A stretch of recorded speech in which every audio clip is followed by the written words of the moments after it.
Good morning, colleagues. Buenos dias. Good afternoon, good evening.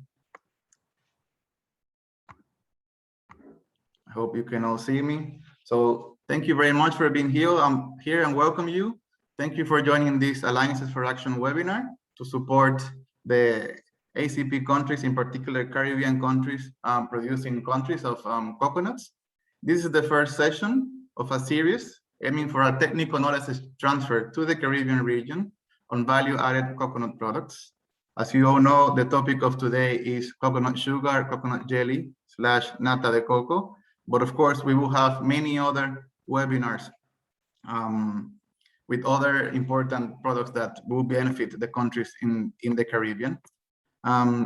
We would like, of course, to begin by thanking our donors and partners. Today, especially the international coconut community, which is our partner in all this series of webinars of technical information. And of course, our donors, the European Union, the CARI Forum Secretariat, the ACP. So thank you all very much for your support.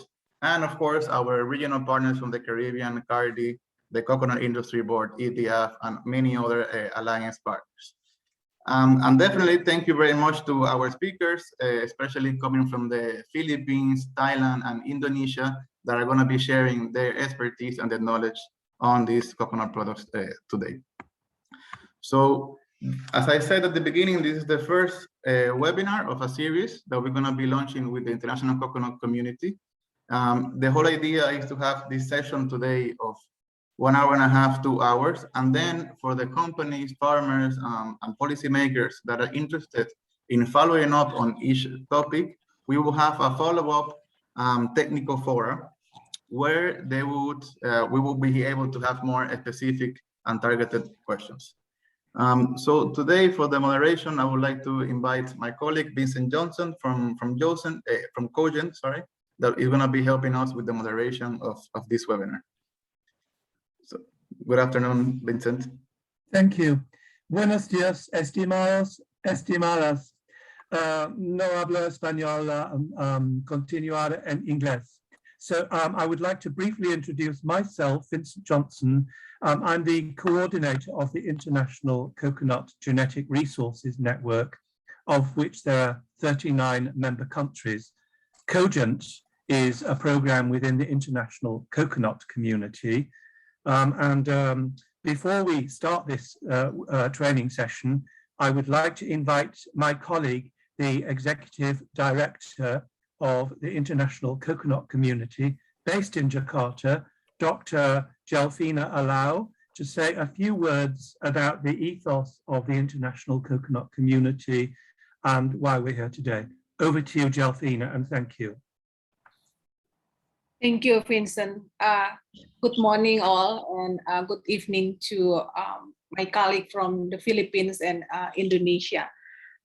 On behalf of International Coconut Community, let me thank the International Trade Center, ITC, and then other donors for supporting development of coconut sector, especially in Caribbean, through this webinar that have brought experts of nata de coco and coconut sugar from major coconut producing countries and exporting countries from the Philippines, Thailand, and Indonesia. So we look forward to a successful first webinar of the 4 webinars that we plan. And I strongly encourage all the participants to become actively engaged in the discussion and get as much as information as you can to enrich your knowledge and encourage you to build coconut startups in your regions or countries. Thank you so much. Over to you, Vincent.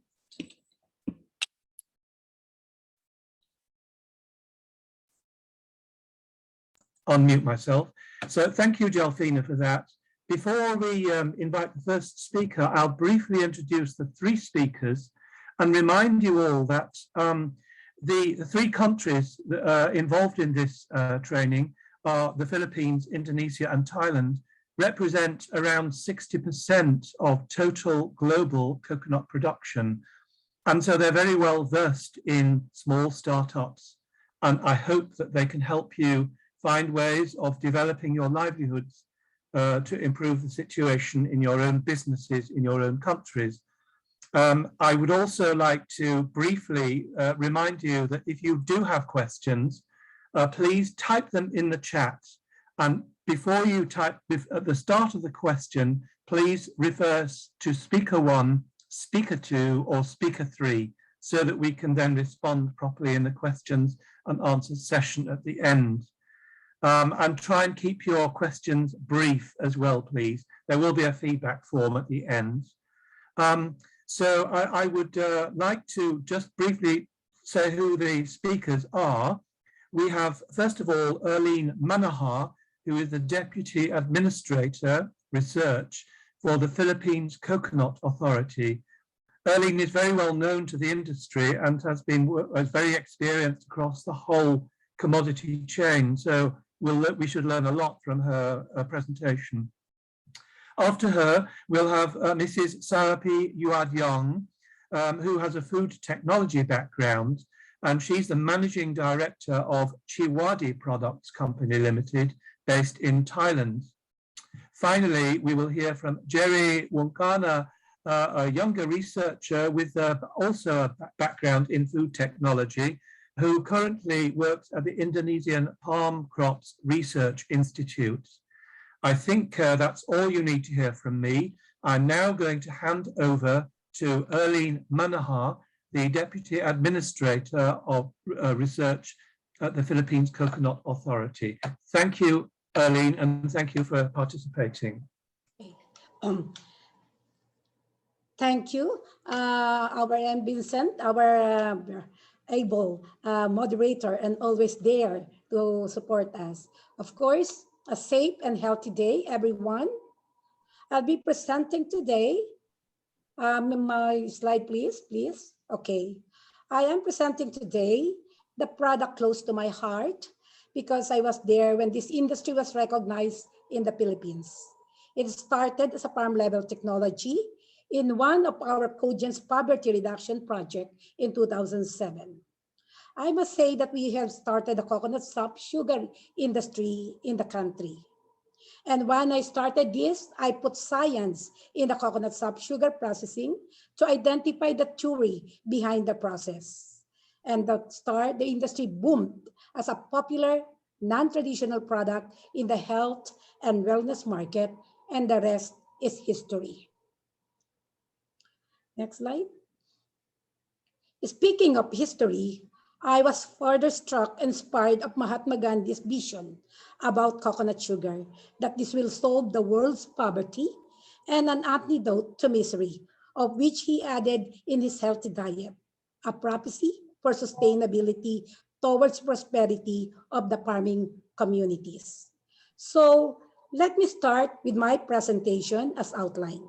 The status, prospects, the product, the coconut soft sugar industry in the Philippines. Globally, Philippines has the highest share of production at 52%.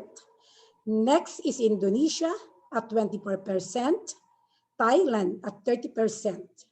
And locally, the highest production is in the Mindanao region. It is where the coconut soft sugar production emanated. Mostly production areas are in this region because mostly these were planted with dwarf varieties.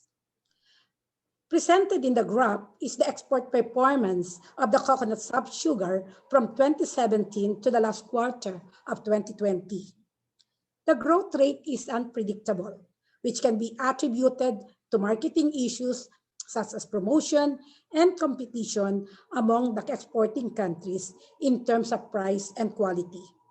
In terms of quality, the Philippine sugar is at par with Thailand, but not in price with Indonesia.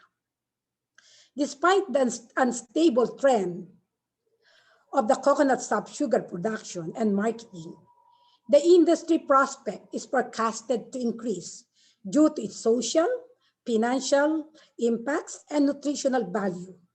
As a farm-level enterprise, it is considered to be viable and an immediate source of income, job generating, and export winner in the health and wellness market, being a naturally and organically produced product. With the market prospects of the coconut sap sugar, it can be described as export winner with natural and organic product, can be tagged as sweetener for diabetics, that it can regulate the increase of blood sugar because it has low glycemic, with A to C nutritive values. It is also classified as invert sugar without additives and preservatives that made it competitive in the global health and wellness market, expected to increase the demand with the soaring cases of diabetics in the USA.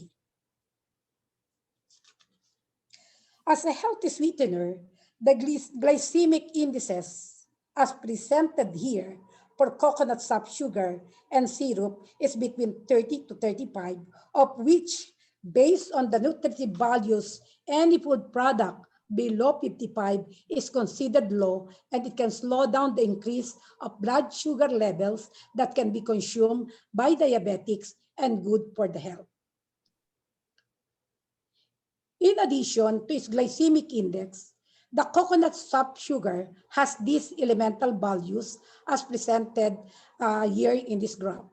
For nitrogen, phosphorus, potassium, calcium, magnesium, sodium, and sulfur chloride, boron, iron, zinc, copper, and manganese, which are in acceptable value. Shown in the slide is a summary of the process flow just to show the step-by-step processing of coconut sap sugar is all natural. To start with the collection of sap as raw material to the final product up to granulation of the final product. Next. By stages, let me present the process. This will start with the selection of the spade or the unopened flower of the coconut.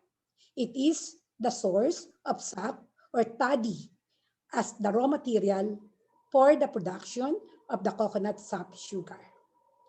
The spade will be trained to a downward direction to have a gravitational flow of the sap.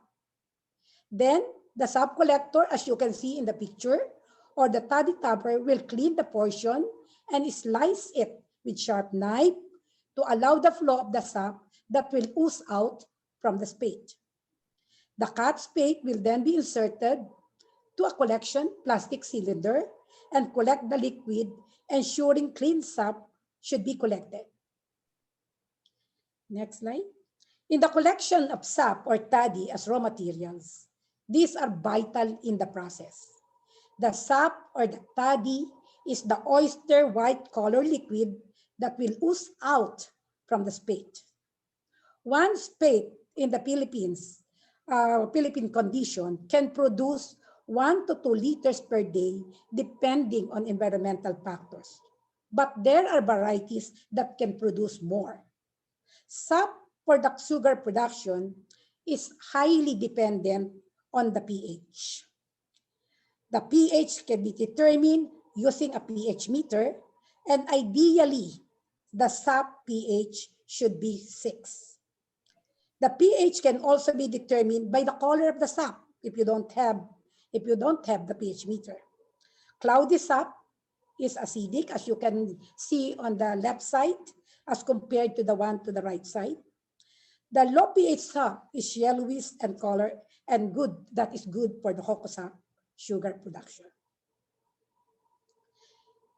Immediately after collection, sap should be boiled immediately to prevent pH conversion to acidic stage.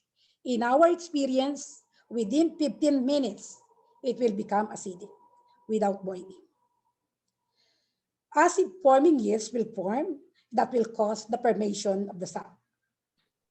It has to be boiled within 15 minutes, and boiling will prevent the fermentation of the sap. Continuous boiling will remove the water content through heat evaporation, and sap will be converted into syrup 3 to 4 hours of boiling, depending on the volume of the sap, as you can see in the picture. The process of producing coconut sap sugar for me is a product of human art and not just a technology. With natural science application, it is an art requiring innate human skills from sap collection to processing, guided by science for process uniformity and standard setting. The sap after 3 to 4 hours of boiling will become thick syrup, and continuous brisk stirring is a must. Heat evaporation will remove the water to have the final solid form of the sugar content of the sap. Boiling the sap at 120 degrees centigrade will thicken the syrup until granulation at low fire and should have a Brix reading of 75 to 78 using a refractometer, indicating that the syrup is a sugar-ready syrup, and start with the initiation of granulation. The syrup at this stage can be stored for 2 weeks prior to processing into sugar form. If you don't want to process immediately into sugar, then you can store for 2 weeks. And we conducted a research on this.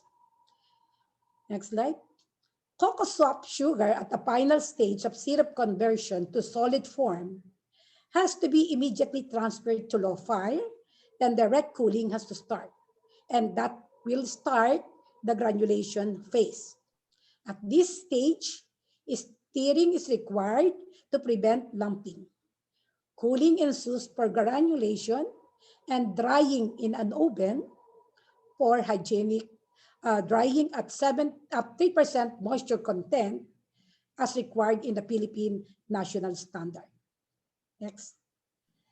The granulated coconut sugar will be dried in a biomass drying oven to reduce further the moisture content. Drying at 50 degrees centigrade using food grade trays is required to ensure food safety and prevent heavy metal contamination. This drying is a must to have the 3% moisture content of the product for longer shelf life after packaging. This will also prevent microbial contamination. Sieving is also required to have uniform particle size of the coconut syrup sugar. Use of food grade containers is in compliance to the food safety measures and good manufacturing processes and HACCP protocols under the food safety law. The final product after processing is subject to the following basic requirements prior to marketing. Considering that this is a food product, compliance to basic and vital requirements are mandatory. Organic certification by standards by the Bureau of Agricultural Product Standards, FDA, or the Food and Drug Authority, food safety registration, and the nutrition fact should be included in the label as required by the Department of Trade and Industry. All of these have to be accorded to ensure that the product quality and packaging conform with the Philippine national standards and market requirements. Following the regulatory restrictions of the Philippine national standards, there are a set of physical, chemical, and microbial requirements as determined by the technical working group that crafted the Philippine national standards to be complied by the manufacturers in securing product registration as required in the trading system locally and globally. And it is also required by the market or direct buyers ensuring food safety and product quality. For the food safety compliance, the GMP has are observed in the coconut sugar processing, as I mentioned earlier. These are the critical points. For the sap collection, pH 6 and below is required, which was tested to be not to exceed 5 hours the collection interval. For the processing, 3 to 5 hours boiling, depending on the volume and temperature. The water activity of 0.5 to 0.8 was required for the packaging and shelf life parameters, since coconut sap sugar is highly hygroscopic. It can absorb water in the environment. It will render the product to be prone to microbial contamination if not dried properly. As such, based on simple cost and benefit analysis, wherein this is a farm level enterprise, initial investment of 110,000 and operating costs of more than $500,000 will have a 20.7% internal rate of return. This is in Philippine pesos.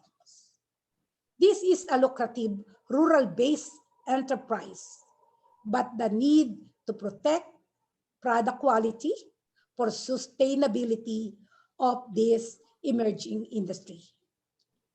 This is a high-value coconut-based product, and the hope of the coconut farmers to have higher gain from this profitable enterprise. With such economic viability and market potential of this product, this farmer-level coconut sap sugar production has to be transformed into a globally accepted high-value product through modernizing the technology and protection of its quality and securing its potential as export winner. Currently, there are locally branded coconut sap sugar which are already competing with a wide array of competitors in the export market. There's a need to protect our stature as the producer of the premium quality and naturally produced coconut sap sugar. The time is now, and global competitiveness has to be achieved by producing this high quality product. We have the indicators of the bright prospects of the coconut sap sugar. That's why we really have to pursue this industry. The increasing number of diabetics as the target beneficiaries of this product, and the interest on natural and healthy or green products being sought in the health and wellness market. Added to that is the growing interest of investors on export and domestic trading and continuous development of quality product to protect the industry. To provide the determinants of the industry, let's have a quick look at the statistics of diabetes cases. The need to provide natural sweetener and preventive nutrition for the growing incidences of diabetes in USA in particular. These are our recommendations. Implement the integrated coconut sap base and diversified processing model to have the maximum gains from the enterprise and adopt the zero waste manufacturing scheme. We can utilize all the sap, whether it is acidic or not, to other products. This is an integrated processing wherein we will benefit to all the sap that you will be producing. Let's multiply the rural-based cocoa sap sugar production with the provision of consolidated marketing, putting up more cocoa sap sugar agro-industrial hub. We have to pursue more researches on the nutritional and clinical studies to have science-based support to the healthy claims that will enhance global and domestic promotion. For fair competition, to the need to have international standards for strict compliance of the manufacturers to safeguard quality products. And we need the support of ICC in these things. It is recommended for the product processing to improve the process to achieve product quality, safety, and low production cost through research. Intensive capacity building for farmer processors on compliance to product standards.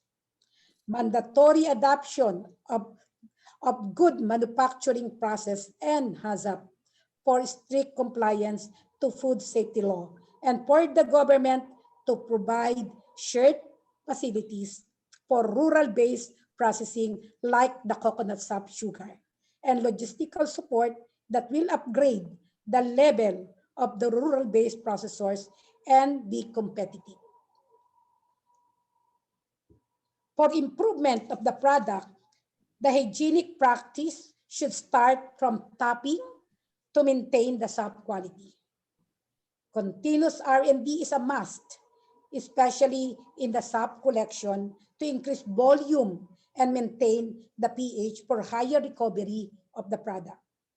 Development of other coconut sap-based high-value products, which I said it can be done as an integrated coco sap-based production supply chain, such as cocoa syrup, aminos, cocoa nectar, vinegar, and to optimize sap utilization as an integrated coco sap-based system to lower the cost of production. This should also include the stringent food safety compliance for traceability, which is a major requirement of the marketing sector. And of course, in getting good agricultural practices, good manufacturing practices, and organic certification. For product marketing, these are the initiatives to consider. Intensify the packaging and labeling of the coconut sap sugar, not as a simple sugar, but as a natural sweetener. Not as to come up with a product grading system based on the quality. Adoption of seal of quality to maintain the trademark of the product. We have to prevent the risk like adulteration in the global market.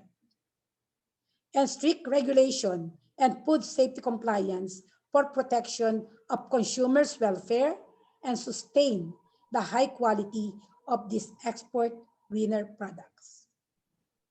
This can be done with unified efforts of the coconut sap sugar industry, stakeholders, and of course, with the support of ICC, we can harmonize the product standards aligned to the international standards for proper and transparent trading system. There's a need to agree that ICC members for the strict implementation of international standards to be crafted to protect the stature of the coconut sap sugar in the global market.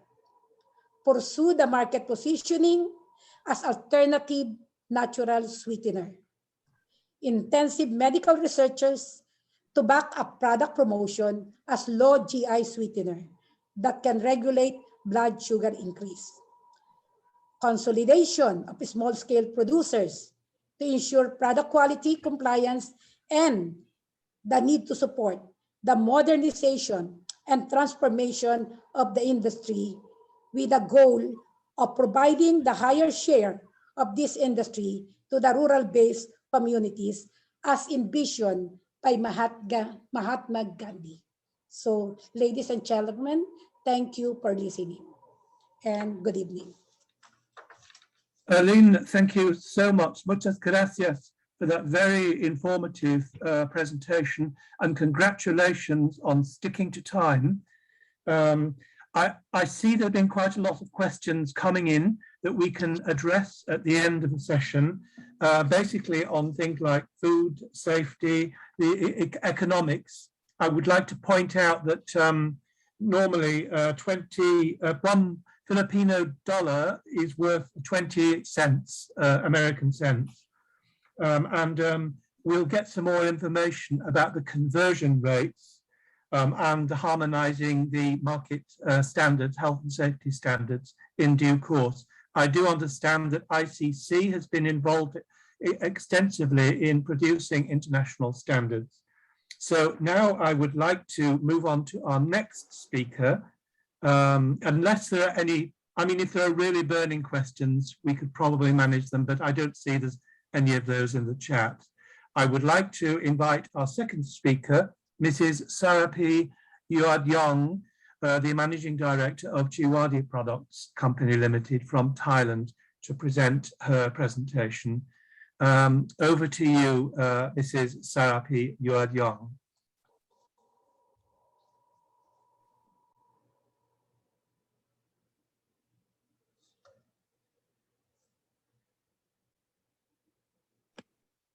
Hello, good morning, everyone. So I hope you can see this presentation that we are now showing. Yes, we're just waiting for the full screen, Sarapee. We're just waiting for the full screen, but it's okay. Pressing for the full screen, yeah. Yes. Now it is full screen. So my session is just to contribute to the floor and our friend from the far west, that we are coming from the far east, a different side, and we share very similarity of living. So for the next page, you can see this is the whole world consisting of us, and we are now in the blue color of different countries running here as a belt for the world. This is a tropical area where it is a key thing for the coconut to grow. I would like to say, like, congratulations, we are neighbors, we are in the same area that has a chance to go the coconut business, not other part that can go this. So it's very important that we share. So within this, even the same area, it has a different shade of a heavy rain, the moderate rain, and slight of the rain, which is amenable of coconut to grow. In this picture, it's interesting to see the blue part first. What is it? You can see the blue part is actually the global industrial sugar market, which is expected to reach these 45 billion by 2027, which is gigantic. Talking to the total sugar is about 87%. So what actually the remaining, which is the orange color, which is 9%. You can see this very interesting. And why? This orange part is about 9%, and it will grow something like 4.3 billion by 2027. So it's now, look at this compound growth rate, it's about 13.8%. So meaning the orange color is the most interesting part, and it is not in the coconut, it is in organic. Moving to coconut, now it is in this gray color. You can see the gray color is also, interestingly, it's moving up quite well. Particularly if you take out the total of the total of sugar. So you can see this, it's about the same amount of the organic sugar and coconut sugar coming together as the same ratio. So the world is interested in coconut sugar. The world is interested in organic coconut sugar. And organic is actually the main point that people are so afraid of. We are heading for that. And what is it for this sugar? The sugar can contribute to different uses, from the processed food, from dairy, confectionery, other uses, bakery, and other things that's coming for life, particularly in beverage, which is growing very well. And why so? People loved it, but people hate it. Love and hate come together, which is sugar actually killing people more. For this, we could control by eating, but people cannot, because we slave for this sweetness. So it's actually killing people. Globally, 71% of these diseases every year. 15 million people die of these NCD diseases in the middle age that they shouldn't die. And also this cardiovascular disease is very well known. So this group of people account over 80% of all the premature NCD deaths. So this world is changing, and people will look at this and say, Sarapee, what about the COVID? Yes, COVID is coming as a kind of pandemic. So this is controllable, and COVID is something like we have to fight with it. So all the deaths, they are very important, but that is even better. You know what? These days, if you talk about what actually the most important things in living, in life, in your life, and other people's life, people will talk about health. And they don't have other clue to get rid of these diseases apart from taking more sugar as they like it. And we are the coconut community of the world that helping to unlock these diseases. Look at these pictures. These are all so-called coconut flower products, coconut flower sap. The sap can transform into different products that perform as sweetness. We talk about the syrup or nectar has different color, have different tastes. We look into this solid, amazing thing like you never seen before, perhaps. So this is so-called sugar also in our Southeast Asia. We use this for a long time for our living. And also the powder form, just now that we have been learning from Erlene, that talking to this, how to make it, which is very interesting. And this is the country in the world that knowledge that we can produce coconut sugar. We are all coming from the East. And now we would like to go for in detail. Why for? I have to thank our ancestor for a long time ago in Southeast Asia.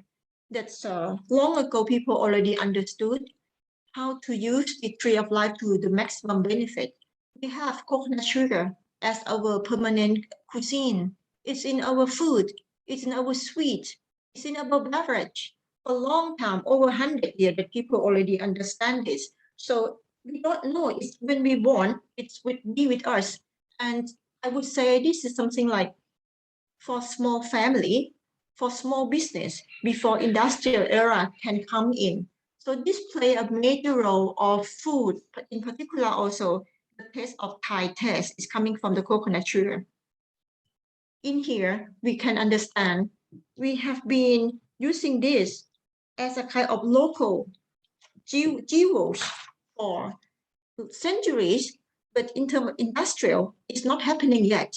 Unlike cane sugar, the industrial happening from 17th century onwards, and we talk about this century, 21st century onward, we talk about coconut sugar because we just realized now that this sweetness has by far the better for health.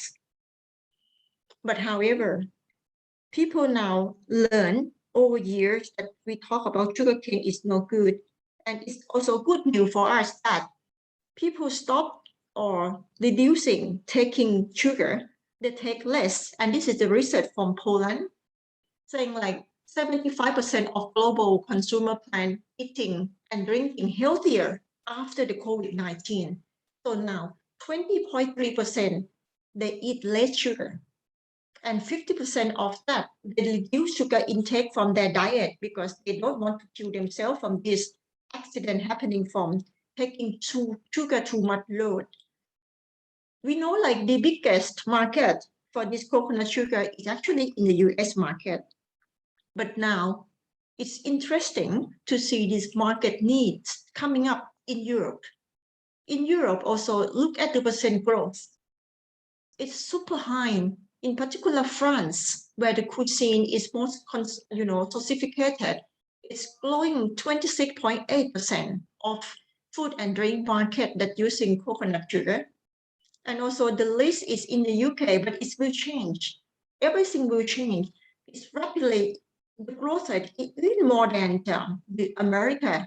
So it's very interesting that the market is opening everywhere. But do you understand one thing? Are we talking about sweetness? Actually, no, we're talking about coconut sugar. The coconut sugar has very high electrolyte content. It has potassium, magnesium, sodium, which contribute in taste, which is kind of mineralic taste. And also it has more than 400 times of potassium than regular sugar. Talking about amino acid, it has plenty of amino acid inside. and it's low in glycemic index. So now, are we talking about something not sugar? It's a definition of coconut sugar, that the word that brings for this word. But to understand it, we have to look into amino acid inside this one. If I borrow Ajinomoto that's already found, different type of amino acid will contribute different taste and feeling. So we have type of amino acid that falling into umami or delicious. It has slightly sour taste, but it contributes this hook of taste. And amino acid that contributing for sweetness and bitterness, lining into a different color. So now we look into the color of umami in pink, sweet in green, and bitter in blue. Now, if we look at the content of amino acid from different regions, it has a different content.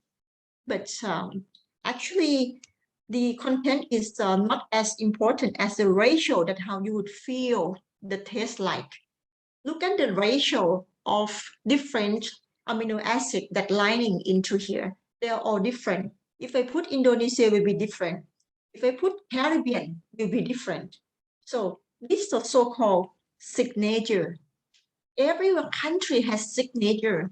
Like the people in each country have different faces. We are the same human. So now it's signature that how you taste like it. So we cannot copy amino acid content from your region. These regions will grow and learn how to make coconut sugar. And ICC would support this synthesis a kind of, survival to the world, that we provide the better health for people. And this is the reason why I'm sitting here to contribute my talk, like sweetness can be. So application is so important that you have to link first before you can do things. You have to understand where the market. And if you look into this market, the market can replace with this type of cereal breakfast or kind of granola and different imagination of the sweetness. It can transform into savory or soy-like texture also, that is a part of coconut sugar. It also can be fermented as vinegar and having very high antioxidant, and it is a target of the world now. It's a way to help COVID-19, as you can grow your own immunity with this magic product for the vinegar from coconut sap, that you do need to add nothing, but it ferments by itself. Or you can have more sophisticated product for your luxury type of cooking, or you can have a kind of your local eating, so sweet and savory differently. And we can add into this beverage different product, dairy-based type, non-dairy-based type, or clear or soda type. You can have different type of fermented, slightly alcohol inside, and you can have it as a normal nectar, or you can just transform coconut sugar into cosmetic, into different kind of skincare that you can imagine of. But however, can you actually make the product for sale? What actually is more important for marketing? We already understand the product itself cannot sell. People would look into safety. We talk about different in coconut taste, that maybe the market cannot expect exactly the same as expect for sugarcane, because sugarcane is from refined process that has only sweetness. But however, this coconut sugar, we are selling a kind of hook or a kind of different imaginative taste that coming from different region and processing. So if we would promote small farmer, our family of coconut farmer to grow together, I don't think people would expect exact taste, but what they expect actually is the food safety as a basic guideline. Before we sell the product, we have to ensure the food can be safe for everyone. In particular, we will replace every sweetness for baby food, adult food, elderly food. Everyone needs safety. So the safety is now considered among these kind of criteria, what actually will be the standard for coconut sugar. So we are now forming together the team, and we're building up. Let's say we are beginning of making the coconut sugar, and we are now asking ourselves whether we would like to go for industrial big scale of exactly the same test, or we would go for the beauty, healthy, that we can offer business for everyone, and we coach everyone to understand safety and we come together as a team, providing safety and enable people to have this standard, basically for food standard, talking about GMP, HACCP, and now transformed to GHP, and there are different standards, different level. For the country like USA, the minimum standard we talk about ISO 22000 or equivalent, or FSSC.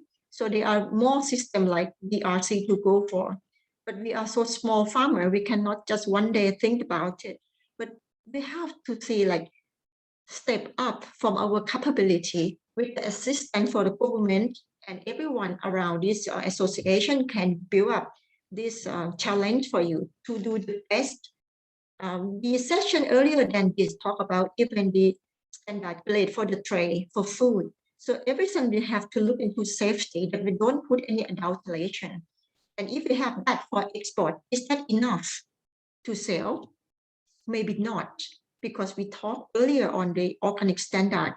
So what type of organic standard that we would look for? We are not making decision. The people who make decision that what standard they need is our customer. Customer near Caribbean Sea, it's measuring for NOP or National Organic Program, or we know in here USDA or the COR, the Organic for Canada. Although in the world, you have the chance to export also from different countries who appreciate the living, well-being for the farmer. And then that is also in Europe. So they would require even more standard.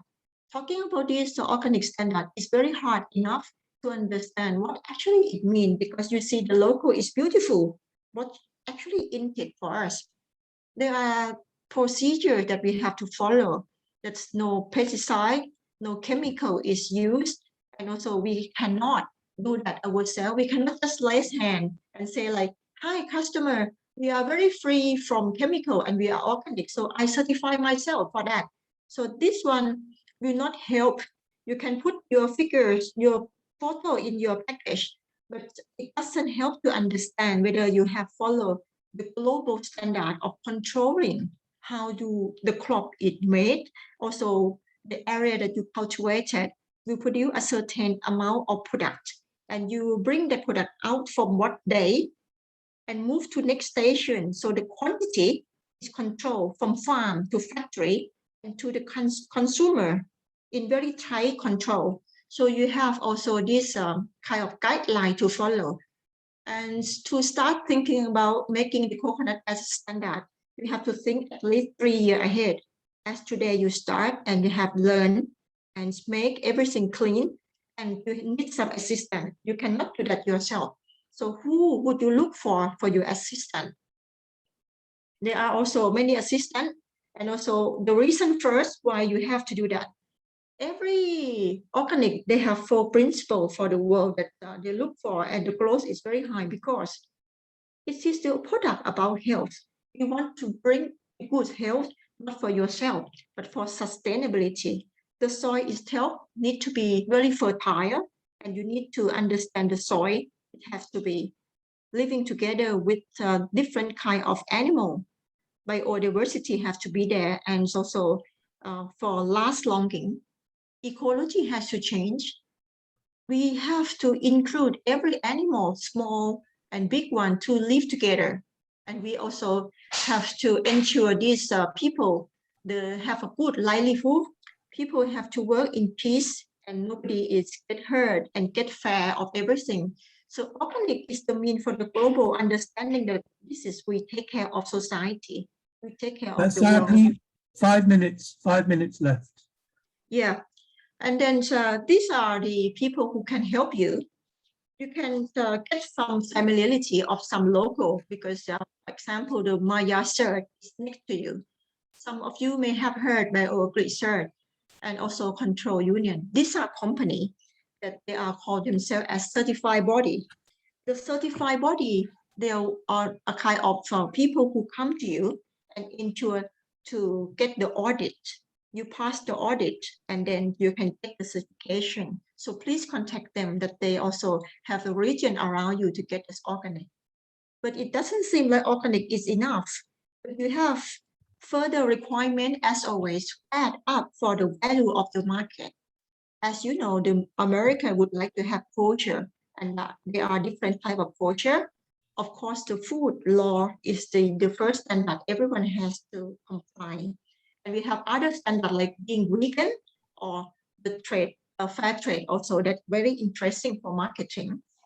The way to export maybe is a little bit further away from now, but actually it looks complicated, but actually it is easy since it's a simple step to buy first, and then you just prepare to export, make transportation, and you get paid. But inside there are steps forward that you don't have to worry. What you have to worry is yourself. Yourself is we have to get the deal with customers, and your duty is just to prepare this few documents like invoice, the packing list, the certificate of analysis, as you are the now exporter. And also it's in the hand of shipping company who help you. Usually people would like to have bill of lading or COO or certificate of origin upon the shipping, then the customer will satisfy with that. It looks like coconut sugar has different harmonized code, but I would recommend this harmonized code, which is quite direct for importing to the US market and around the world. So it looks for you like, what are we talking about? It may be very new for you. It's please start first. And after that, if you have determination, you got to bring this best quality product out of Caribbean to the world. I think that's most important, and the rest is easy. And this part, it's about you to make it. It's now my presentation to say people from Southeast is here to help and enjoy being with you. And thank for ICC for this floor, for my contribution to the group. Thank you. Sarapee, thank you so much for that very elevating and interesting presentation, which I'm sure will spur our colleagues in the Caribbean towards producing. I note particularly your comments on health, on the international standards, on the ideas of domestic and export markets, and that the world is waiting for us to start producing quality cocoa sugar. We can carry on with this discussion at the end.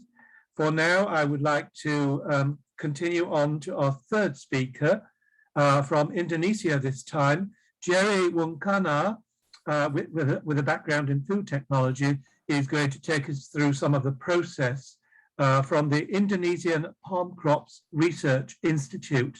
Jerry, over to you. Thank you. Okay, thank you, Vincent.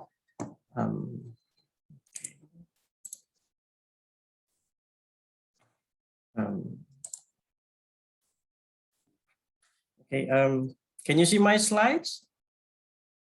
Yes, we can. Yes, we can see Okay, your slides. good. Thank you. Okay, perfect. And hello, everyone. Thank you for attending this webinar. And my name is Jerry Wungkana, and I'm working for Indonesian Palm Crops Research Institute in Manado. And this is my, I'm gonna give a presentation about Nata de coco. Sorry, I skipped that one. A fiber source from waste. And this is the content of my presentation. For a short introduction, as you may already know, the most valuable product from coconut is coconut oil. But besides that, other products like coconut milk, desiccated coconut, tender coconut water, or even coconut sugar that have been discussed before my presentation, and also Nata de coco. But for today, we only discuss about Nata de coco. What is Nata de coco? The terminology comes from Spanish. Maybe some of you can speak Spanish. Correct me if I'm wrong. The meaning of nata is floating. But in food science, we usually call it bacterial cellulose. Nata only consists of pure cellulose and water without any presence of hemicellulose, lignin, just like in plant tissue. And also Nata does not consist of any plastic materials. I need to emphasize this because still some people believe that Nata contains plastic material. And due the cellulose chain, Nata de coco is well known with its high crystallinity, water absorption, and mechanical strength. All these properties make Nata a delicious gel, especially when you eat it as a dessert. As for me, I love springiness texture of a gel, and Nata can give that pleasantness. Since Nata consists of cellulose, in our stomach, it acts as a fiber, which is good for our gut. And how Nata can contribute to our healthiness, I'm gonna explain this a little bit. And there are two mechanisms to answer that question, I think. First, Nata as a non-digestive insoluble fiber can give a bulk to our feces.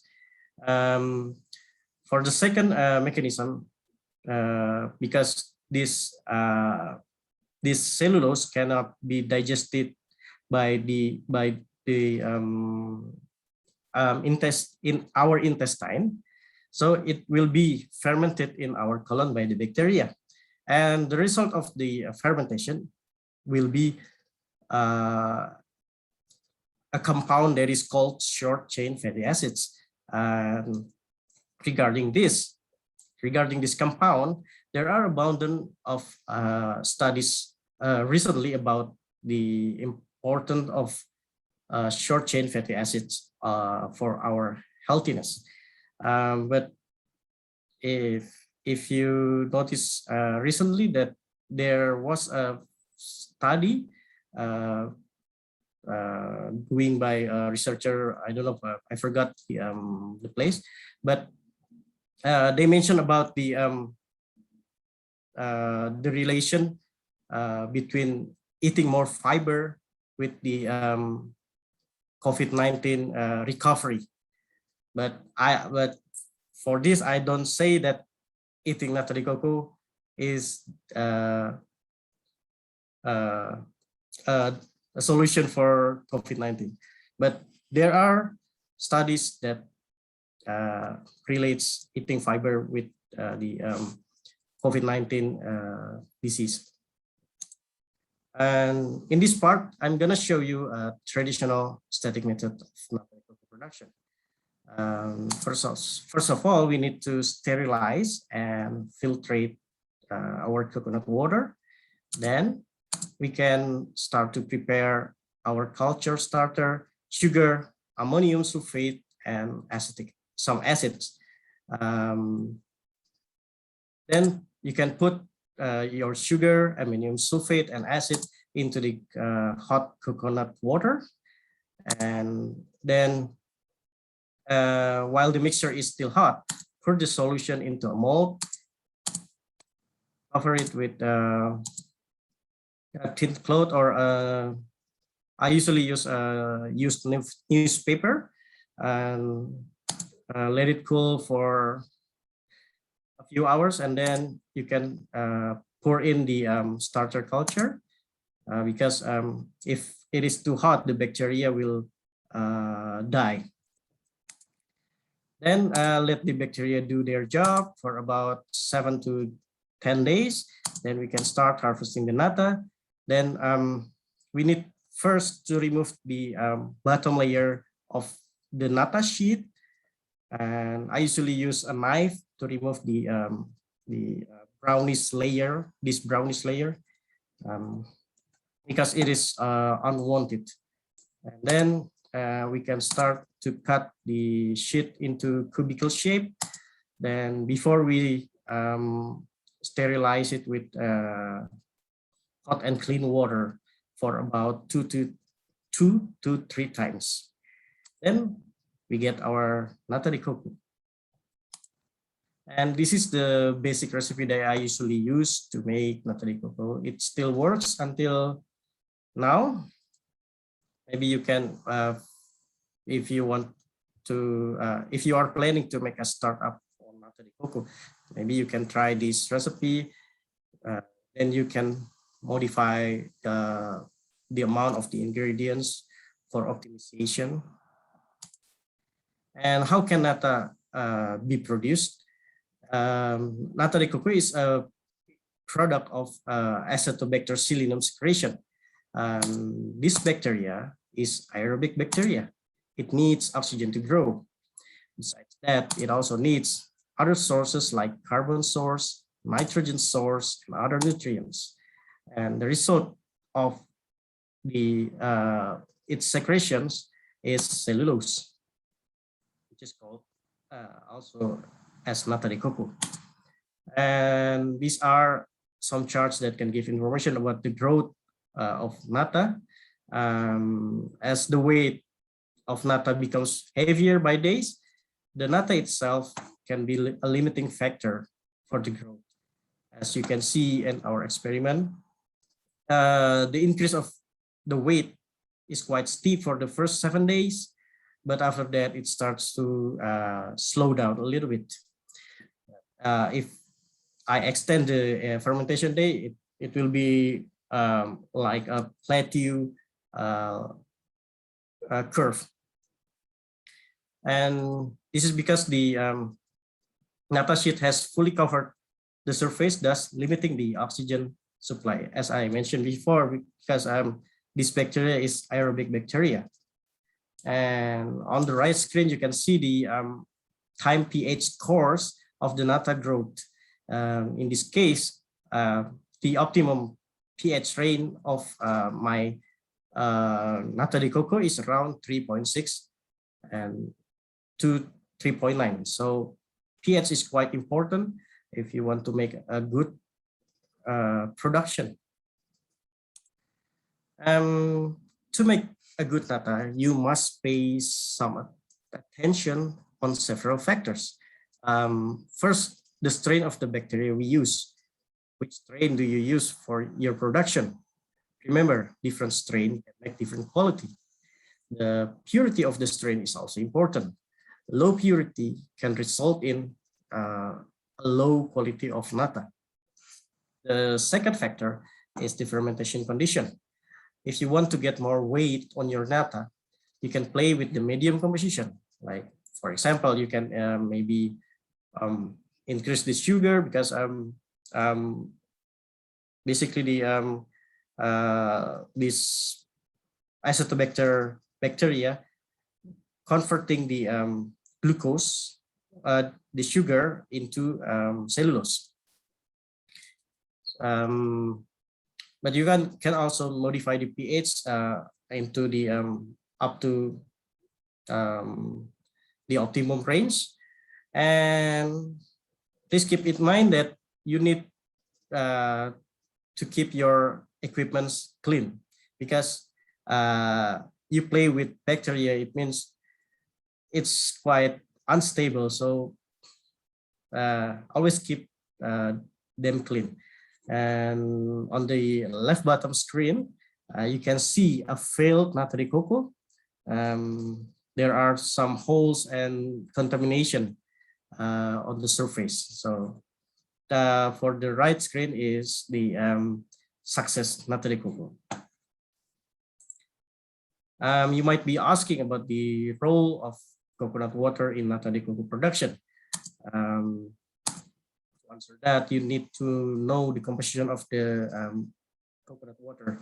As you can see, basically it can provide all the nutrients for the bacteria, but it's still not enough for producing nata. Therefore, we add some substrates. Like for the carbon source, we sucrose or sugar is the main ingredients that the most producer use. but you can use also fructose, glucose, ethanol, glycerol, etc. For the nitrogen source, due to economical reason, ammonium sulfate is commonly used, and other ingredients like peptone, yeast extracts are quite expensive, and it's not easy to get. I think if you live maybe in Europe, you can get it easy, but if you live in Caribbean, I don't think you can get peptone and yeast extract easily. And another an alternative nitrogen source, you can also use monosodium glutamate, or maybe you can find in nearby supermarket as Ajinomoto, or I don't know, another brand of monosodium glutamate. Other people also use tofu waste to save some cost for their production. And what can we do if there is no starter culture producer in the place where we live? In Indonesia, I usually just buy it, the starter culture from a producer of Nata de coco near my office. But if you live in Caribbean, where there is no Nata de coco producer, I think it will be difficult.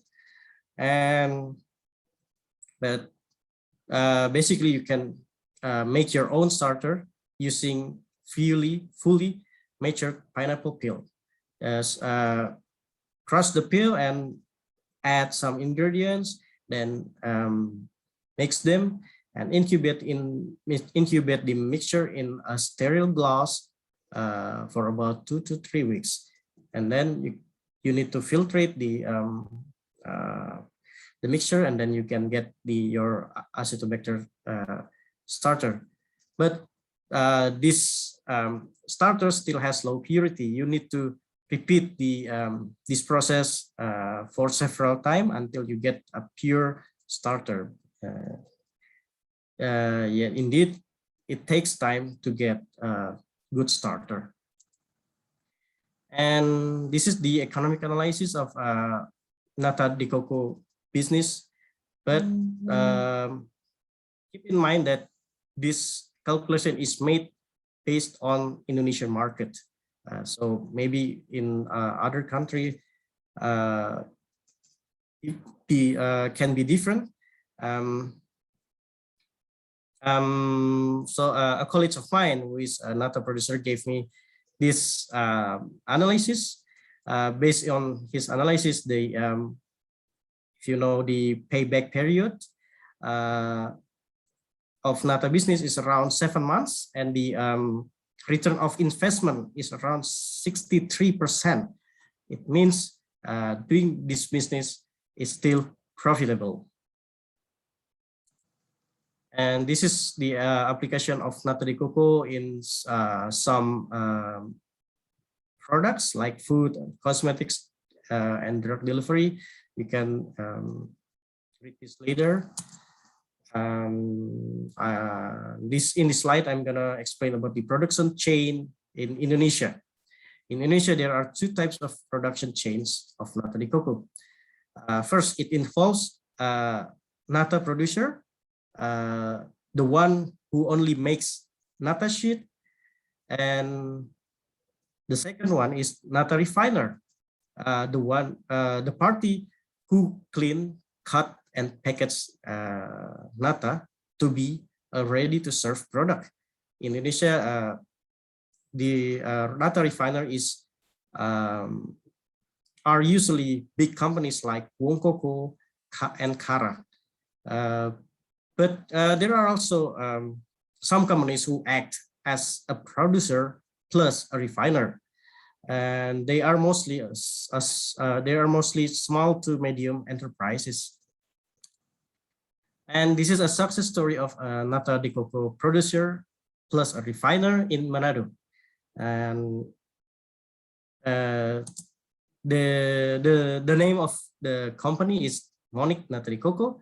It was first established in 1999 and still producing nata until now.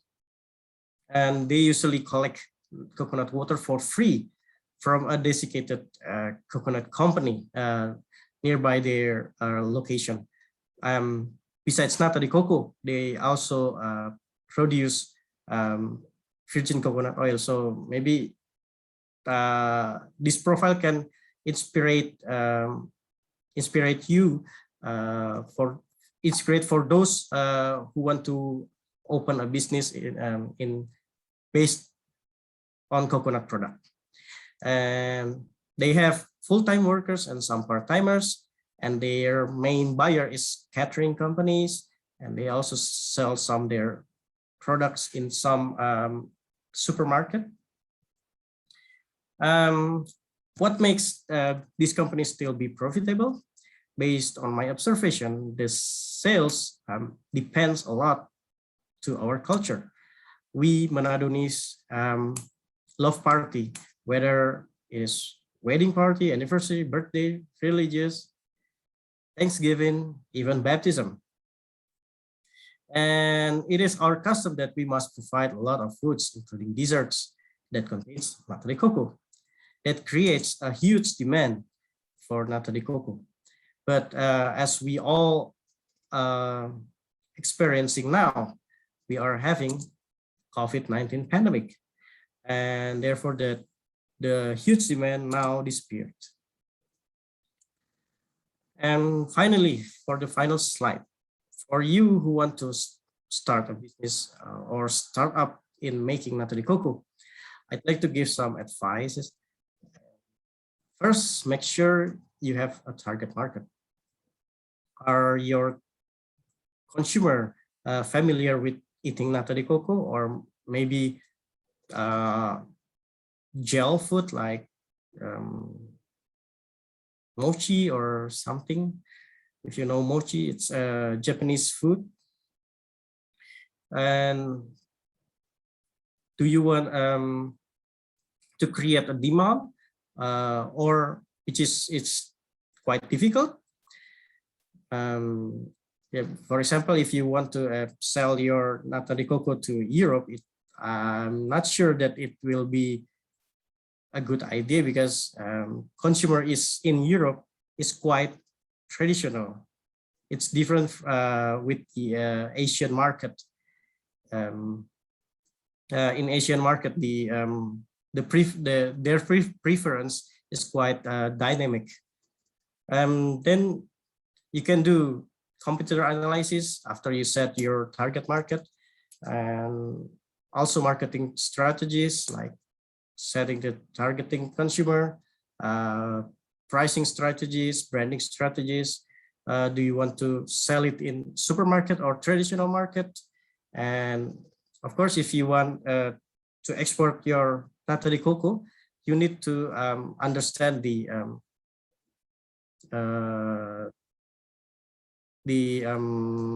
law of your targeting countries. Like for example, in Indonesia, we have a national standard for nata de coco product.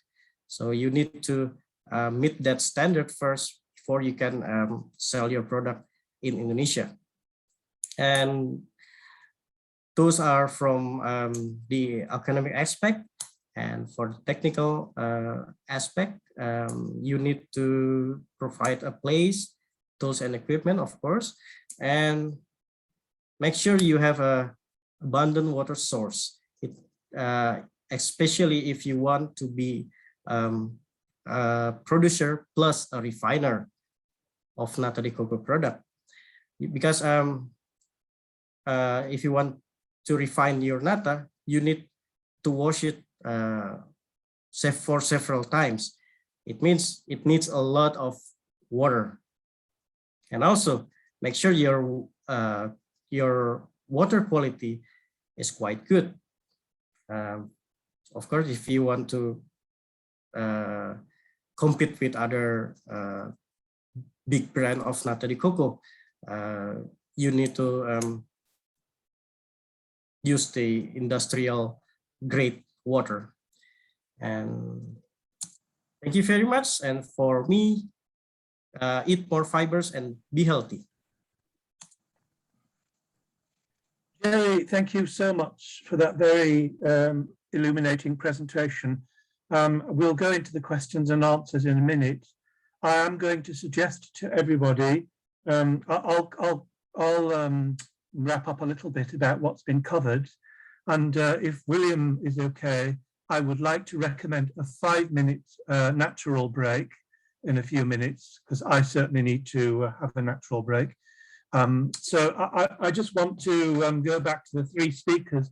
Erlene, she introduced this session with Mahatma Gandhi's words about being an antidote to misery.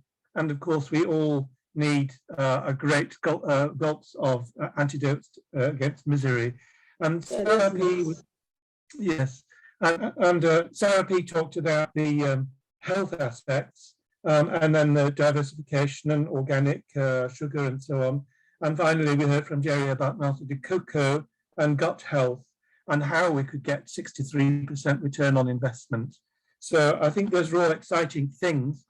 And at the end, of course, Jerry reminded us about the ideas of startups, that, you know, you've got to do your market analysis, you've got to have your strategies in place, the right kind of equipment, and quality and abundant water. I assume he was referring both to coconut water and to water, plain water for keeping the thing clean. We have a lot of questions in the chat. I've made a copy of them all. And maybe before we have a quick natural break for 5 minutes, coming back on the hour, William, would you like to say anything? And do you agree with us having a 5-minute break? Thank you very much, Vincent. Yes, definitely. We can have 5 minutes. For the colleagues that have posted their questions, we have collected all of them. And again, we just want to reiterate that there will be a follow-up session within 2 weeks after this session for the companies, for the policymakers, for the farmers that, you know, they would like to ask more specific questions, have a follow-up with the speakers in order to, you know, get more information on what has been discussed here, because of course it has been very, very interesting. So we want to thank you, all of the speakers, in particular the colleagues from the international coconut community, for facilitating. And yes, we can have let's say 5 minutes, but let's say not just let's come back in 5 minutes. So please don't leave, and we will collect all the questions that we have received in the chat, and we will address to the speakers, and we will share with all of you after this. Yes, I would also like to add, before we go for our 5-minute break, that the important thing here is we are addressing smallholders, small farmers mostly, and therefore when you want to enter even into supplying domestic markets, let alone export markets, then there has to be some kind of intermediary and farmers associations involved. All that we can discuss. So I'll come back in 5 minutes and on the hour, and just hang on, and please don't go away. This is really important for your future. I'll be back in a moment.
Yes, Vincent, I think we can go ahead. Yeah. Okay, fine. So I've taken a transcript of the questions also. Let me just scroll down to them just a moment. Where's that? Here we are. So first of all, we'll start off with the questions addressing our colleague Erlene Manchar in the Philippines. Just a moment, I'm scrolling down. So first of all, we can assure everybody that the presentations will be available, by the way, as William suggested. Erlene, you mentioned using a refractometer to measure for the granulation in producing coconut sugar. So if people can't have access to that, is there any way you can gauge when it's ready for granulation? Vincent, as what I have just mentioned, that it is an art. If you're already a skilled processor, then you can actually look at the stickiness of the syrup. And then you can already start looking at the initial granulation.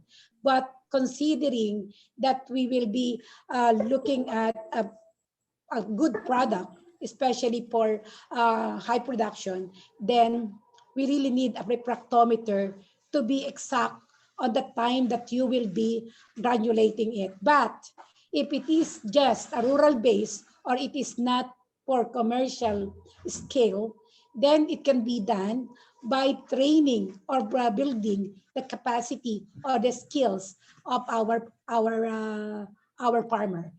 It was done before. Actually, as what I have said, it's a farm level technology.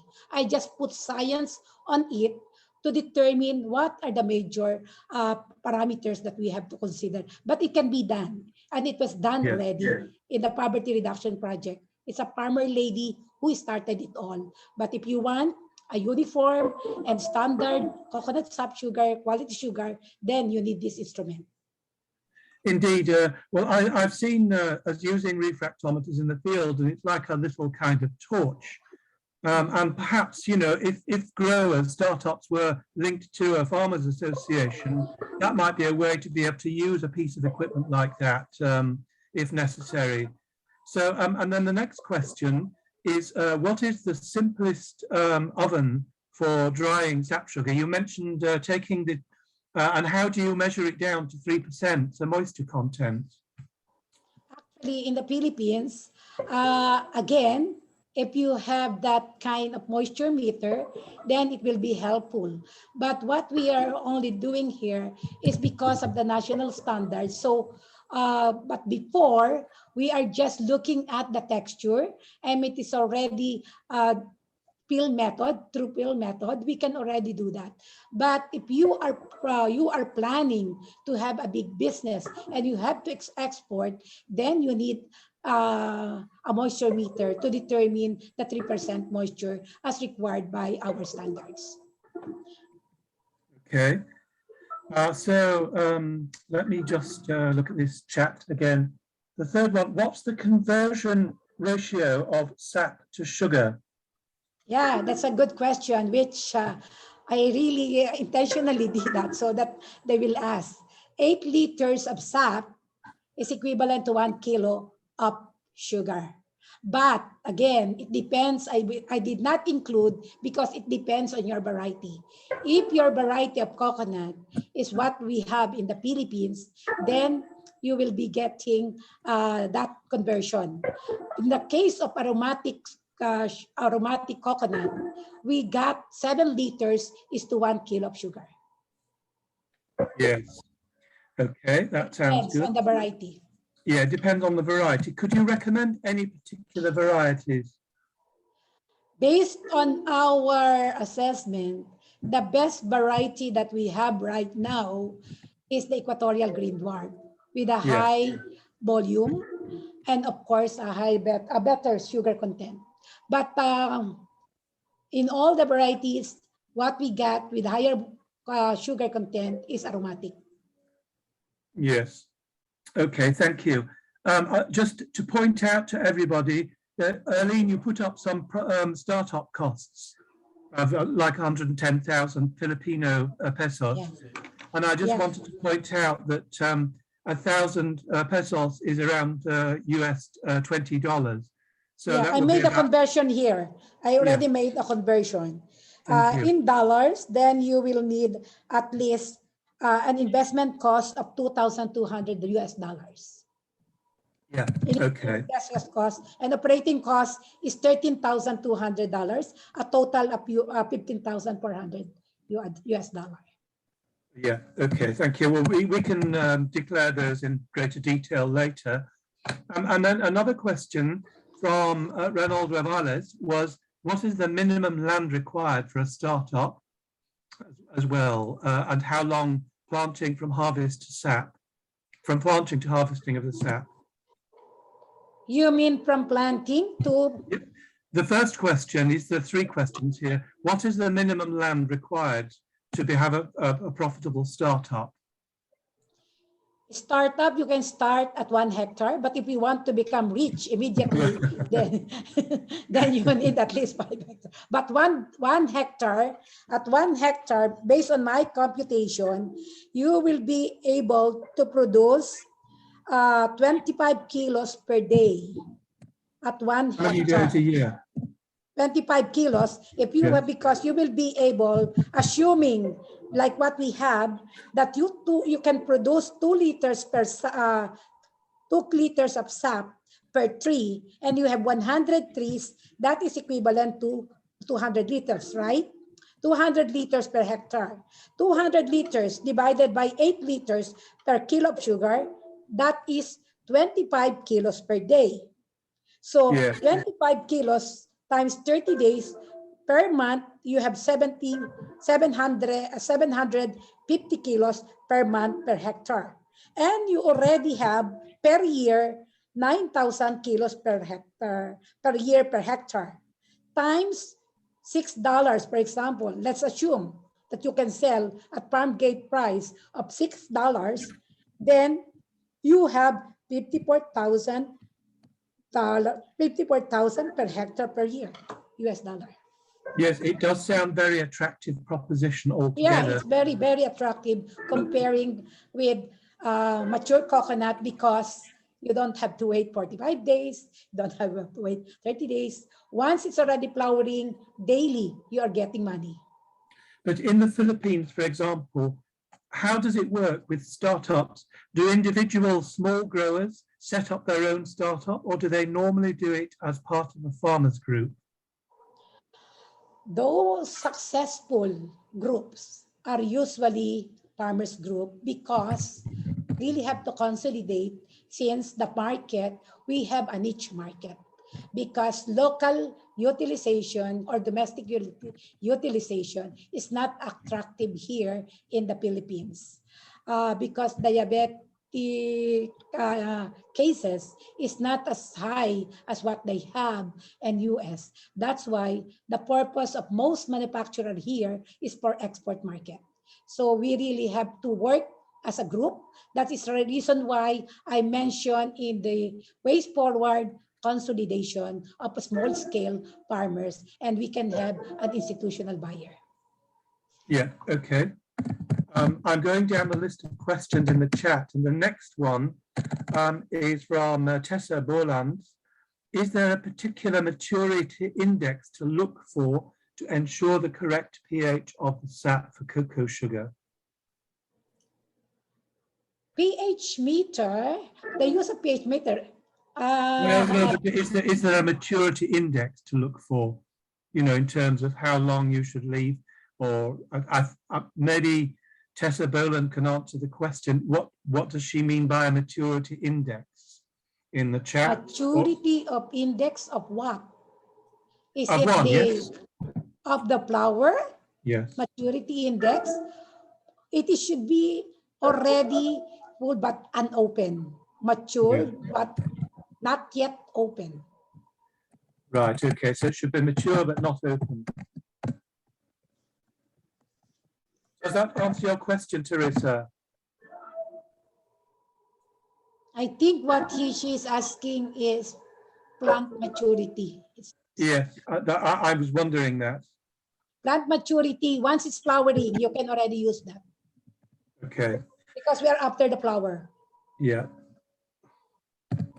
Okay, so then the conversion rate from sap to granular sugar was asked again. You've already said that. I'm gonna go on to a question for speaker 3. I'm doing these in order of what's in the chat. Jerry, you mentioned the starter culture. Are we talking about that acetobacterium starter culture? And is that the same thing that you can generate from pineapple peel? Yep. Yeah. The starter culture is the contains the acetobactericillinum. Okay, and I think there was another question in the chat about how much pineapple peel. Oh, it needs 1 kilogram of pineapple peel to make a starcher using that recipe. Okay. Can you, this is again for you, Jerry, can you buy freeze-dried bacterium starter culture? Freeze-dried bacterium? Or any kind of formulation.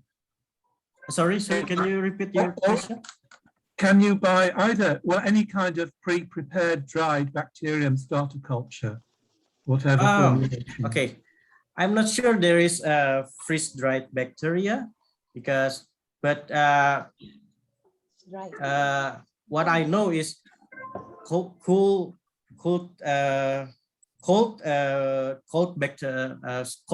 starter, because if you freeze the bacteria will die because Yeah, but you can buy culture. Yeah, you can buy the culture, but always keep in mind that the culture is unstable. So because the postman will not aware of the culture, so maybe he will shake and the bacteria will die also. So for me, if you live in LAC or in Caribbean island, it will be better if you make your own starter rather than import from other countries. It will be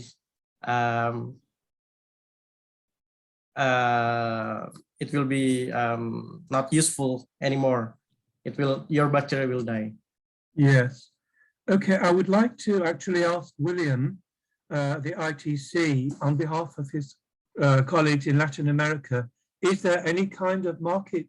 What is the market like for both cocoa sugar and nata de coco in Latin America? Because Jerry mentioned the importance of doing market research and having a strategy. So William, what's the situation in Latin America for those two products?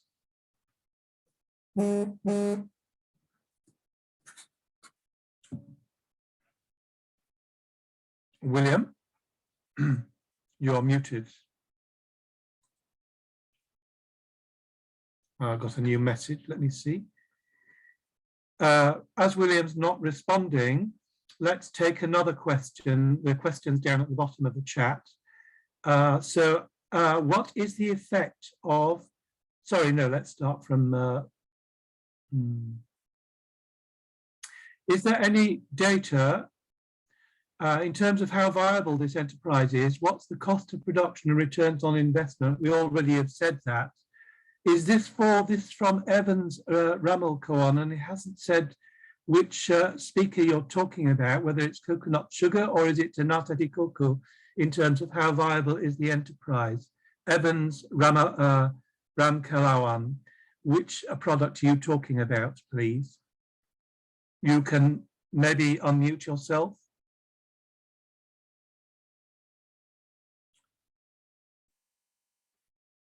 Otherwise, I'm going to go on to the next question. Can the nata de coco be used for germplasm production in agriculture, Jerry? I'm not quite sure what that means. Jerry, Do you want to start? You're muted, Jerry. You have to unmute yourself. Yeah, Vincent, I also do not understand this question because Nata Yes, well, coco in is a that case- food. Yes, I think probably we will have to address the question again, and I'm Yeah. not sure whether the facility exists at the moment for switching on their microphones. Okay. So let's move on to the next question. What is the effect of food grade hydrogen peroxide on coconut milk?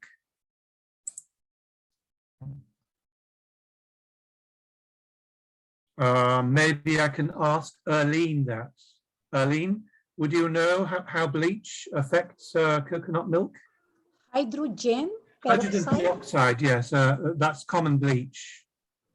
I don't I don't think it can be used because hydrogen peroxide is not good for human consumption. So how do it's not that, I think the question relates to how can we keep our equipment sterile? Ah, This is yeah, bleach, yeah, really. yeah.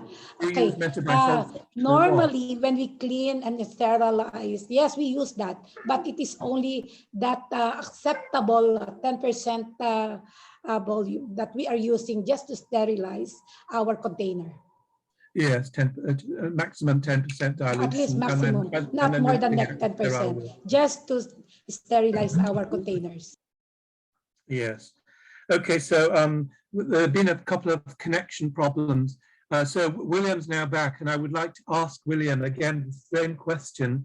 What is the current prospect for markets in coconut sugar and in nata de coco in your region? Is it something, as you said, that's completely new that we could develop together and moving forwards?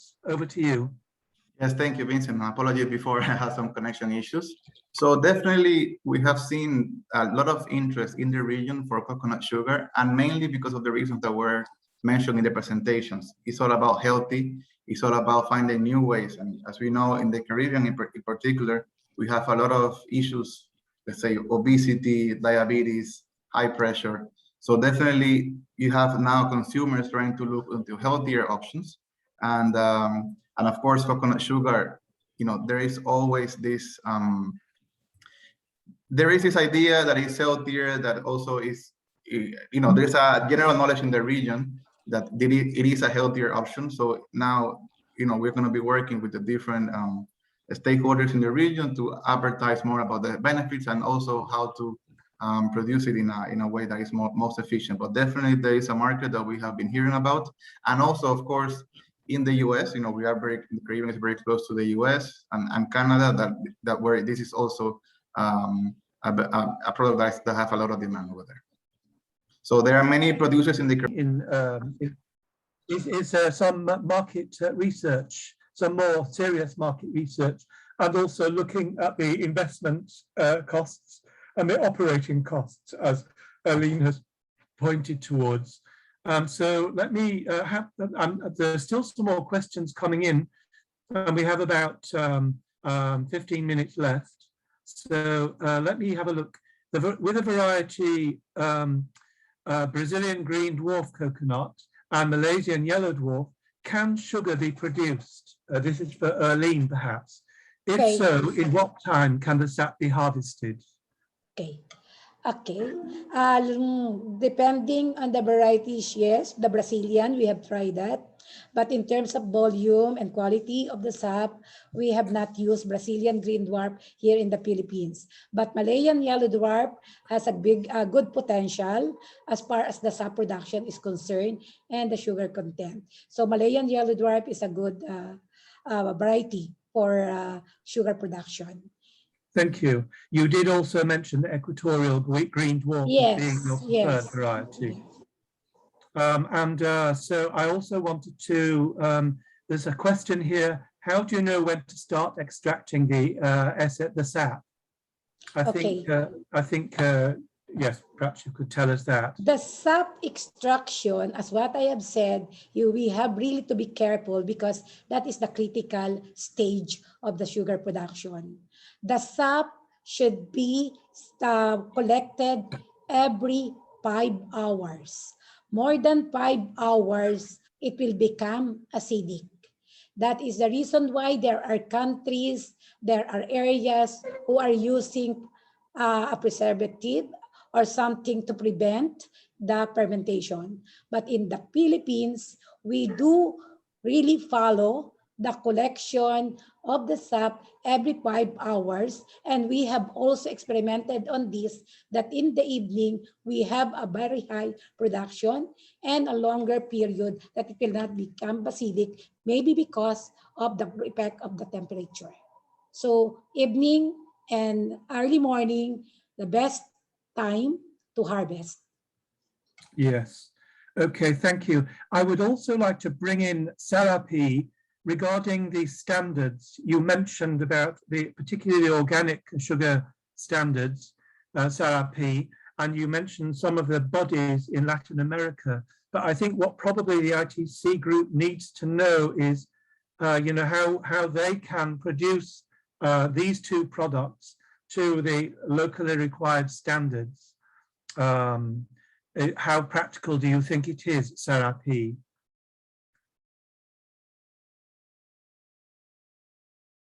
Sarapee, you need to unmute yourself. You click on the unmute. If we're not hearing from you, I'll go on to the next question.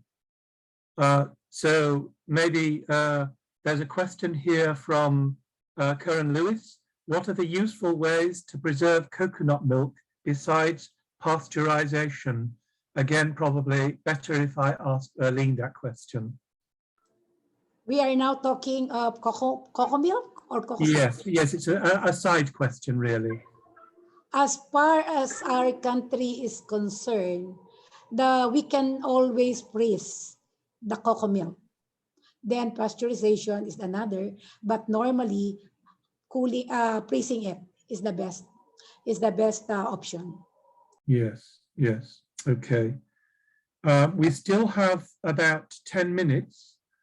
I want to actually probably just 5 minutes, because I would like to allow 5 minutes for the organizers to provide their closing remarks. Vincent, Yes, yes. there is a question related to the pH. Oh, yes, okay. Please, can you read that out, Mridula? Yeah, what is the pH that the coconut water must have, or the Brix degrees to process the nata? I think Mr. Jerry can answer that. Yes, Jerry. Thank you, Mridula.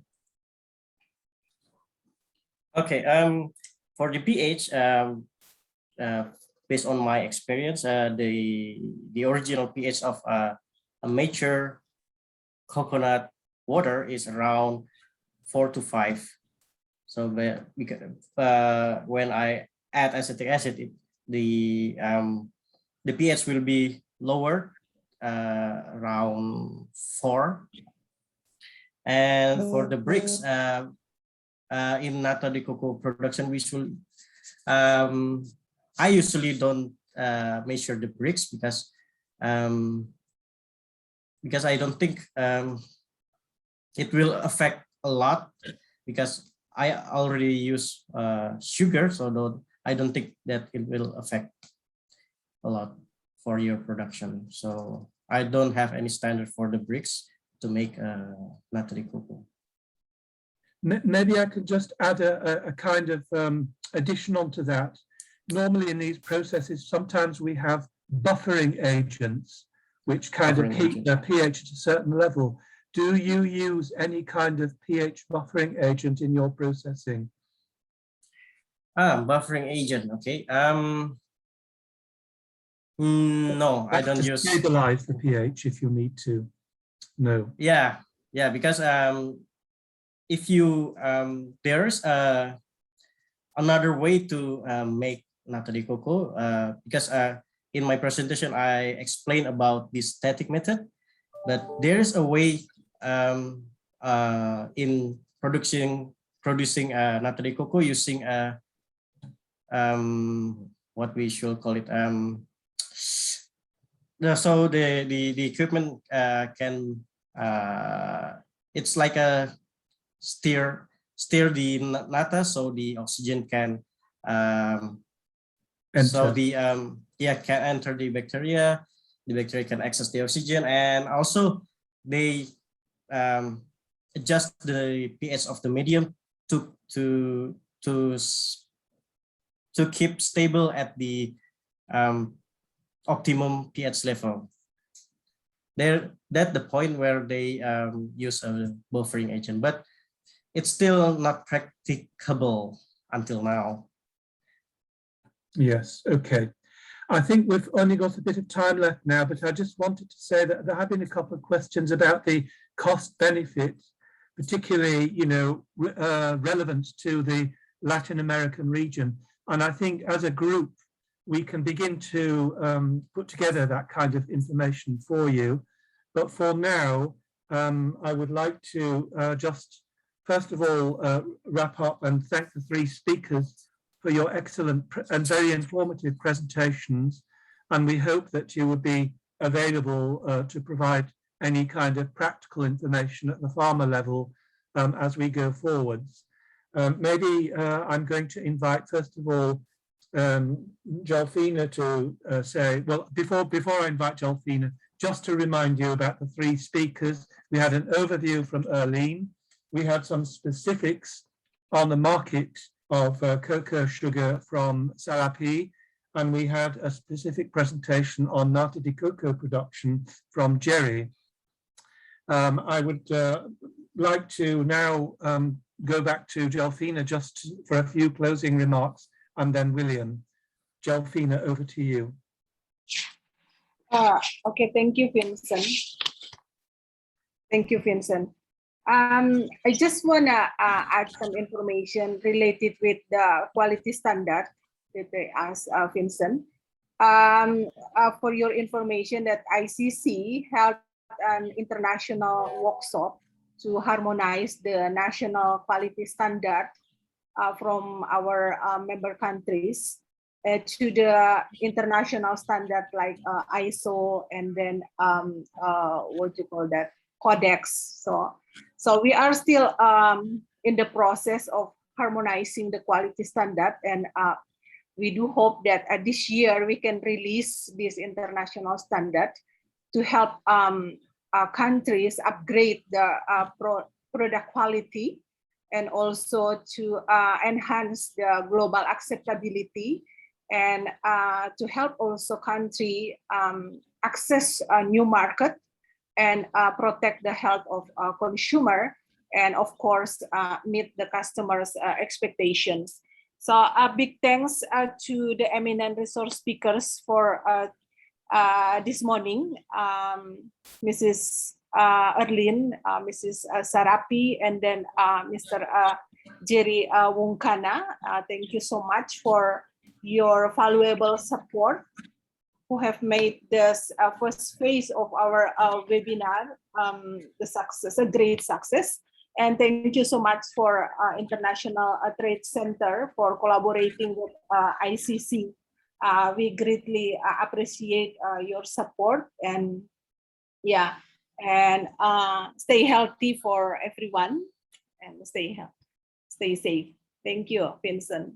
Yes, thank you, Jolfina. Before I hand over for the final wrap-up from William, I would also like to add the importance of the international standards will become increasingly evident as we move forward. I remember that Sarapee mentioned in her presentation about the sugar markets in Europe, that the two growing markets in France and Italy, for example, could be very important exports for the Caribbean, as well as Canada, Southern America, and the States. So that's work in progress for the future. So William, I would like to hand over to you to finalize and talk about perhaps the form and the next steps for the technical forum. Over to you. Yes, thank you very much, Vincent. So, and of course, thank you very much to the ICC again, and to all of our presenters. It was very good. I'm sure that the entrepreneurs in the Caribbean have really enjoyed the session, and they will have many, many more questions. This is why we would like to have basically a technical fora, or let's say a more, to have a session that is more directed to those entrepreneurs that are looking into investing into these new product developments. So within 2 weeks, we will later inform the dates by email. We will share the dates and the link to access to this discussion, where we can have more more questions and have more direct conversation with the speakers. It would be a more informal forum, more directly asking specific questions about how to make it, what are the market potential, what are the different specifications in terms of the processing facility, etc. As again, the speakers, they have shared many important information in terms of what are the different production methods, profitability, and what are the different standards that we need to comply. So all these questions will be further developed in this coaching session or different more technical forum. Again, we would like to thank all of our partners and international coconut community, our colleagues from the Southeast Asia, Indonesia, Philippines, Thailand, for sharing this important information and with so much passion that I'm sure it has been transferred to our colleagues in the Caribbean. And again, of course, thank you to our donors, the European Union, the CARIFORUM Secretariat, the Office for Africa, Caribbean, and Pacific States. And this is the whole idea of the project, right? The idea is to share knowledge between the different regions. And here, of course, we like to thank our partners, CARDI, the Coconut Industry Board in Jamaica, the EDF in Dominican Republic, because they are the one, let's say, having the forefront and discussing with the different entrepreneurs and sharing this technical knowledge across the Caribbean entrepreneurs. So again, thank you all very much for participating in this webinar. We will share the link for the recording, also for the presentations, and share the link for the technical fora that we will have together within 2 weeks' time. William, I would also like to add that we suggested the possibility of sending out a short survey to prepare for the technical exchange that we're going to have, so that we can address all of your needs as they're raised in a short survey. So we'll be doing that. I would also like just very quickly to offer a roundtable opportunity for each of the 3 speakers for 1 phrase, if you have anything you want to say, but very short. Erlene, first of all, is there anything you want to add before we close the session? Thank you, Vincent. Thank you, William. And thank you, of course, to Director Lu and to Meridula too.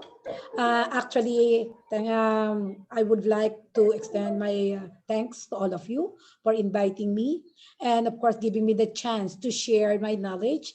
And I know that this cocoa syrup sugar will help the Caribbean regions because this is a farm level technology. And as what Mahatma Gandhi said, this is an antidote to misery. So thank you very much. Thank you. And now, secondly, Sarapee, have you any final comments you would like to share with us? Oh, you're muted, Sarapee. You have to click on unmute yourself. Let me see if I can help us to mute. There you go. Yes, okay. Go ahead. Yeah, thanks for everyone. I think this is a very new forum that we are one world and we live together and the world is ours. So the coconut sugar is actually the gateway to the new health hope. So we are having so high opportunity, the market will grow very big. Since this is not only for health in terms of city living in the cities, but we help community that going to be at their home safely with sustainability that we hope this is a kind of, a kind of really good product, the most healthy product on earth is tree of life. And now it's in your hands and you got to experiment it. And we are now friends together. So within this world, nothing is more important than health, but beyond as our group, nothing is more important giving together the better life. Thank you very much. And now, any final comments from Jerry, particularly about Nata de Coco or Indonesia? Okay. Thank you very much, Vincent. And thank you for everyone who involved in this forum. From me, and as we already know that so many products can be derived from coconut product. And some products of from this plant also importance for our health, like nata de coco and coconut sugar. And for nata de coco, it can provide your fiber intake, and it is also quite simple to make. And then maybe just be healthy during this pandemic. Thank Thank you. you very much. Thank you. And just finally, there are a couple of other questions in the chat. We will provide the information for you, including it on plant protection policies and the conditions of export and import for organic products. We'll do that later. So thank you to everybody.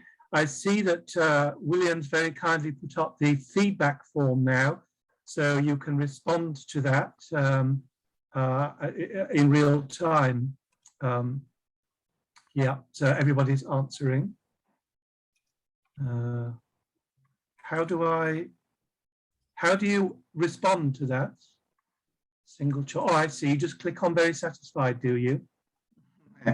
Correct. No, so yes, we would appreciate if the participants can respond to the feedback poll, of course, for us to improve and to see, how, if all this information in the end you will be able to apply into your own operations, because this is the whole idea, to see how we can improve in the other sessions. Again, on top of the okay.